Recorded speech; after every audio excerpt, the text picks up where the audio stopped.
Ya, Assalamualaikum warahmatullahi wabarakatuh. Perkenalkan saya Farhan dengan NIM channel D02403. Di sini saya akan mempresentasikan tentang pemotongan PPh pasal 26. Apa itu PPh pasal 26?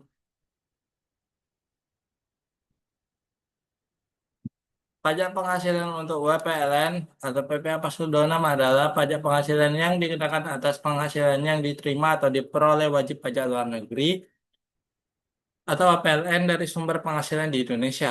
Subjek non-BUT, pajak ini berlaku khusus untuk orang yang pribadi atau badan luar negeri yang tidak memiliki bentuk usaha tetap BUT di Indonesia. Jika memiliki BUT, pajak yang dikenakan adalah PPh badan. Tarif umum dan P3B, tarif PPh pasal 26 secara umum adalah 20% dari penghasilan bruto. Namun, tarif ini bisa lebih rendah jika terdapat perjanjian penghindaran pajak berganda atau P3B antara Indonesia dan negara asal WPLN.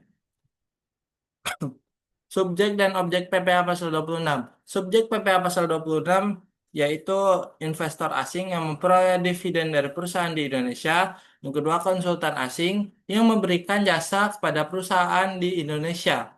Yang ketiga, perusahaan asing yang tidak memiliki kantor fisik atau perwakilan tetap di Indonesia tetapi memperoleh penghasilan dari sini. Dan yang keempat yaitu individu asing yang menerima bunga royalti atau sewa dari aset di Indonesia. Objek PPh pasal 26, penghasilan-penghasilan dari sumber Indonesia yang menjadi objek PPh pasal 26 meliputi yang pertama dividen, bunga, termasuk premium, diskonto, dan imbalan sehubungan dengan jaminan pengembalian utang. Yang ketiga, royalti, sewa, dan penghasilan lain sehubungan dengan penggunaan harta. Yang keempat, imbalan jasa, pekerjaan, dan kegiatan. Yang kelima, hadiah dan penghargaan. Yang keenam, pensiun dan pembayaran berkala lainnya. Yang ketujuh, keuntungan karena penjualan atau pengalihan harta di Indonesia. Yang kedelapan, premi asuransi yang dibayarkan kepada perusahaan asuransi luar negeri. Tarif dan dasar pengenaan pajak. Tarif standarnya yaitu secara umum tarif PPh pasal 26 adalah 20% dari penghasilan bruto. Ini adalah tarif default jika tidak ada ketentuan khusus yang berlaku. Tarif efektif berbeda. Ada dua jenis yaitu penjualan saham 5% dari harga jual merupakan 20% dari perkiraan penghasilan itu 25%. Yang kedua yaitu premi asuransi. Untuk asuransi langsung 20% dari 50% premi. Untuk reasuransi 20% dari 10% premi. Yang ketiga yaitu penerapan P3B. Tarif PPh pasal 26 dapat lebih rendah dari 20% jika antara Indonesia dan negara asal WPLN memiliki perjanjian penghindaran pajak berganda atau P3B dan WPLN menyerahkan surat keterangan domisili SKD yang valid. Berikut adalah contoh kasus eh, pemotongan PPh pasal 26 atas gaji karyawan. Carles adalah seorang warga negara asing yang bekerja di Indonesia. Ia menerima gaji sebesar 20.000 US dollar per bulan dan kurs rupiah terhadap dolar AS pada saat itu adalah 14.500 per US dollar.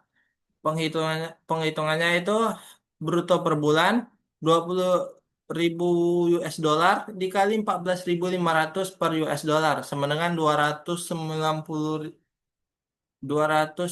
juta. Dan PPh pasal 26 yang dipotong adalah 20% dikali 250 juta sama dengan 58 juta.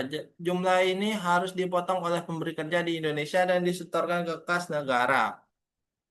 Berikut adalah contoh kasus kedua yaitu premi asuransi dari perusahaan asuransi luar negeri. Situasi. PTA, sebuah perusahaan di Indonesia membayar premi asuransi sebesar 2 miliar kepada sebuah perusahaan asuransi yang berkedudukan di luar negeri. Perusahaan asuransi luar negeri tersebut tidak memiliki bentuk usaha tetap di Indonesia. Dan berdasarkan ketentuan yang berlaku, perkiraan penghasilan itu dan premi asuransi langsung adalah 50% dari jumlah premi bruto. Perhitungannya itu, perkiraan penghasilan itu 50% dikali 2 miliar sama dengan 1 miliar. PPh pasal 26 yang dipotong adalah 20% dikali 1 miliar sama dengan 200 juta. Jadi PTA wajib memotong dan menyetorkan PPh pasal 26 sebesar 200 juta atas pembayaran premi tersebut. Berikut contoh kasus ketiga, penjualan saham oleh WPLN. Alan adalah seorang warga negara Inggris menjual sahamnya di sebuah perusahaan terbuka di Indonesia. Nilai transaksi penjualan saham tersebut adalah 8 miliar. Berdasarkan ketentuan perpajakan, penjualan saham oleh WPLN dikenakan PPh Pasal 26 bersifat final. Tarif efektif yang berlaku untuk penjualan saham adalah 20% dari perkiraan penghasilan neto sebesar 25% dari harga jual. Sehingga tarif efektifnya adalah 5%. Perhitungannya itu tarif efektif PPh Pasal 26 final 20% dikali 25% sama dengan 5%. PPh pasal 26 yang dipotong adalah 5% dikali 8 miliar sama dengan 400 juta. Pajak ini bersifat final yang bersifat tidak dapat dikreditkan lagi di kemudian hari. Berikut prosedur pemotongan dan pelaporan. Pemotongan pajak, pihak yang membayarkan penghasilan kepada PLN wajib melakukan pemotongan PPh pasal 26 pada saat pembayaran saat berutang atau saat jatuh tempo pembayaran. Pelaporan pajaknya yaitu pelaporan pemotongan PPh pasal 26 wajib melalui aplikasi e-Bupot PPh 23 atau 26 secara elektronik paling lambat tanggal 20 bulan berikutnya setelah masa pajak berakhir. Penyetoran pajaknya yaitu pajak yang telah dipotong harus disetorkan ke kas negara paling lambat tanggal 10 bulan berikutnya setelah masa pajak berakhir. Dan verifikasi SKD untuk penerapan tarif P3B yang lebih rendah, WPLN harus menyerahkan surat keterangan domisili atau SKD yang telah disahkan oleh otoritas pajak negaranya dan pemotongan pajak wajib memverifikasi keabsahan SKD tersebut. Tips penting dalam mengelola PPh pasal 26. Pahami status WPLN dan BUT.